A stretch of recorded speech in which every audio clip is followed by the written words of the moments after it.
ისტორია, რომელსაც დღეს მოგიყვებით, სულ საკიფორი აქებთ. მხოლოდ ამ ერთ კადრშია ასახული ბავშვის ტანჯვისა და მარტოსულობის 8 წლიანი ქრონოლოგია. საბრალო ბიჭუნა ეტლიდან აკვირდება ხმაურიან ქუჩას.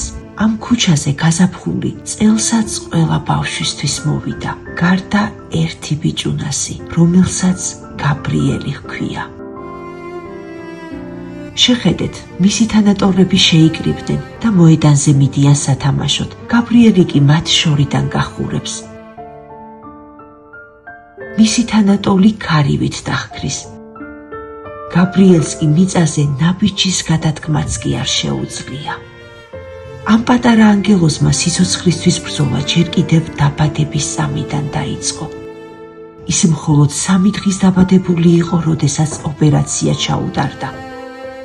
თავზე შუნტირება კი 10 ჯერ გაუკეთდა, არადა ის ხომ სულ რაღაც 8 წლისაა. საბრალო დედას კი შვილზე ნერვიულობის შედეგად დიაბეტი გაუჩნდა და ახლა ინსულინ დამოკიდებულია. თურქი ექიმები უკვე ელოდებიან ჩვენს ბიჭუნას. ოპერაციის შემდეგ ბავშვი სიარულს შეძლებს. შენ, ვინც ახლა ამ ვიდეოს უყურებ, ეს არ ხდება შემთხვევით. ეს ნიშანია, რომ უფალმა შენში დაინახა ის ანგელოზი, რომელსაც გაბრიელის გადარჩენა შეუძლია. გადარიცხეთ ნებისმიერი თანხა ჩერნოვეცკის ფონდის ოფიციალური საიტის მეშვეობით.